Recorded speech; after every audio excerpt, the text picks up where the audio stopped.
Let's turn attention to probably one of the most fascinating stories unfolding on the other side of the Atlantic. Elon Musk's big money muscles hasn't helped the Republican or the Conservative Party, and the Democrats have bested them. I'm talking about the Democrat-backed Judge Susan Crawford, who won the race for a seat on the Wisconsin Supreme Court Tuesday. How it unfolded and why it is very significant, this report tells you.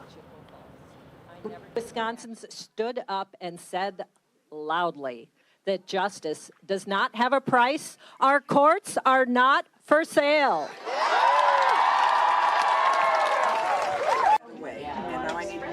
The Wisconsin Supreme Court race was all about a billionaire's millions and the true battle for justice.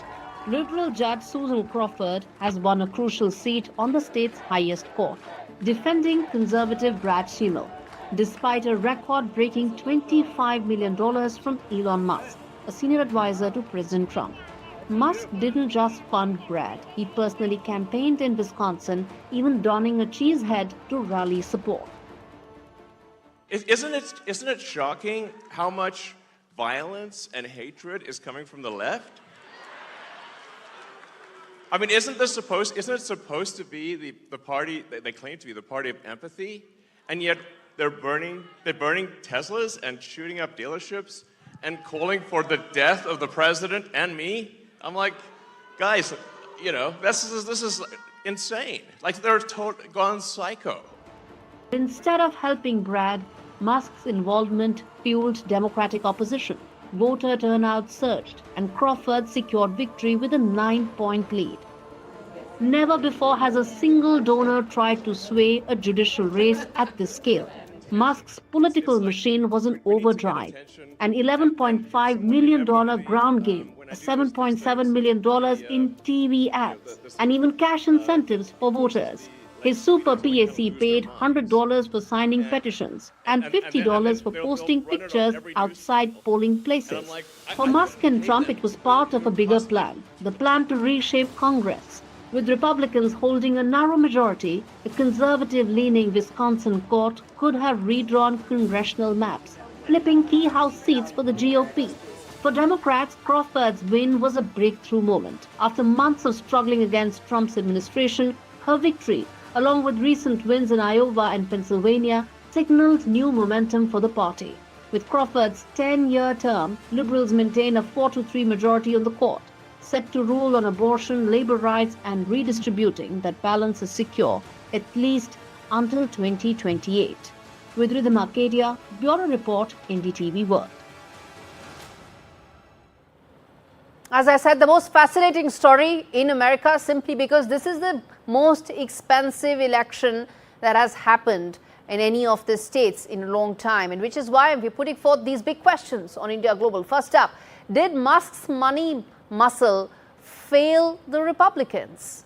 The next question, is the verdict a referendum on Trump's policies? It's been 2 months, and well, the voters don't seem to be in sync with some of what Trump has been advocating, or is that the case? The next question, does the verdict reflect on Trump's political capital? Wisconsin is a swing state. He won all the 7 swing states last time around, but he hasn't been able to swing this. What does that speak about Trump's political capital?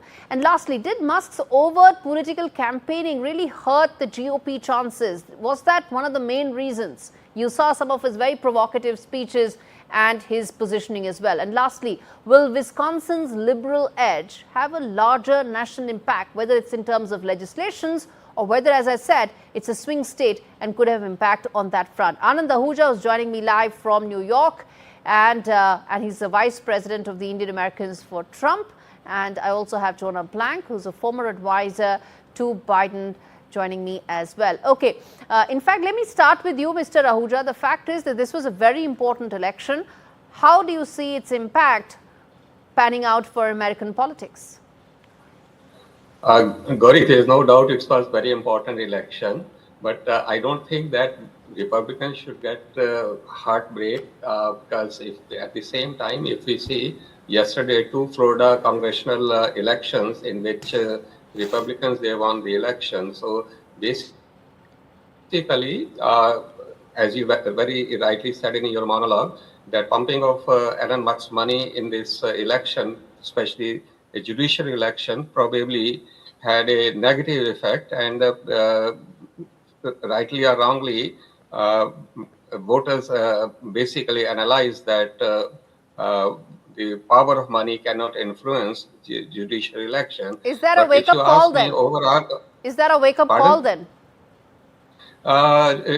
To some extent, yes, I will say yes, it's a wake-up call. But at the same time, if you see as far as the referendum on Donald Trump's policies is concerned, that probably is not going to have an adverse effect, because as I said, that Florida election proves that by and large people in this country, they are happy the way Trump administration is basically handling in domestic policies as well as foreign policy. So I don't think that it's going to have any negative impact as far as Donald Trump's policies are Okay, let's get in concerned. Jonah Blank to respond to that, the significance of this election and its larger impact. Jonah.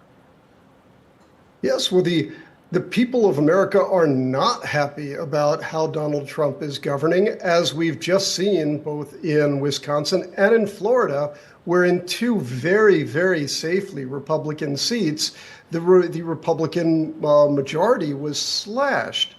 The biggest difference between Trump 1 and Trump 2 is Elon Musk. Trump in this administration has essentially given the entire operation of his administration over to Elon Musk, the wealthiest person on the planet.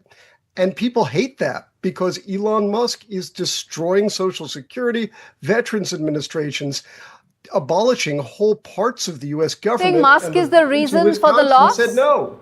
You think Musk is the reason for the loss? In Wisconsin, that certainly appears to be the case. I mean, he plowed more money into this election than any other judicial election in U.S. history. He made it about himself, and that, I think, is what the people were responding to. Mr. Ahuja, do you think that is going to be an important indicator of how the Trump administration now invokes Musk's political and money power going forward in all elections? And I'm not even talking about the midterms next year.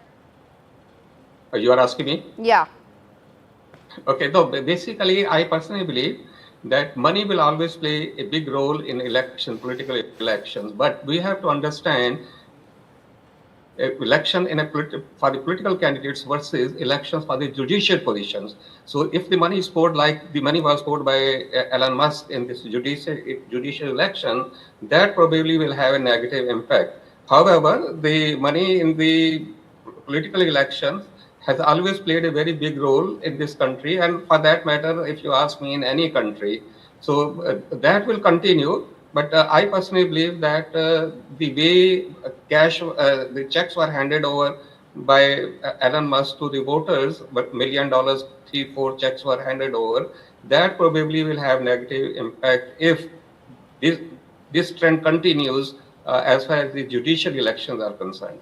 Okay, but Jonah Blank, let me then, get you the other side to it, which is that if you talk about it's a single election, how much can we extrapolate to really talk about the national mood here? Well, we shouldn't overread it. It is perfectly normal after a presidential election for the party that has won the election to lose seats in the midterm, in the off-year elections. That happens pretty frequently. So let's not get over our skis on this. But the very real danger is very much there. Let's remember that for all the money Elon Musk has poured into this election, it represents less than 1/100th of 1% of his fortune. He may just decide, I simply haven't tried to bribe the electorate enough. Instead of giving them $100 to sign a petition and offering $1 million to two of them, maybe I'll multiply that by 10, and maybe that'll be enough to buy the people off. And he might be right. But none of this is illegal, right? I'm asking you from a legal point of view. I'm asking that. It's a question. It's a very good question because the courts have not really given a clear answer on that. So far, at least, he hasn't been sent to jail. And more to the point, the penalties for it, even if it is illegal, are generally not jail time. They're fines. And fines are irrelevant for him. He could pay any fine that is levied on him. So the law is powerless, really, to rein him back on this. Okay. As I said, how much can you really extrapolate from a single election in Wisconsin? But Jonah, then do you think this could act as probably a breath of fresh air or maybe some lease of life into the Democrats' camp, which have pretty much been lifeless since the election verdict came out last year? You're right. This definitely is the best news the Democrats have had in a while, and it will lift their spirits. Substantively, there's a little bit of real impact because Wisconsin will be redistricting, so this actually will affect that in some degree. But really, it's a morale boost more than anything else, and a harbinger of what might occur in the future. And finally, then, I want to ask you this before I get in Anand as well, which is that what kind of legislations do you expect to be passed by this liberal-leaning court in Wisconsin? Not very much. The main thing, as I said, was on redistricting.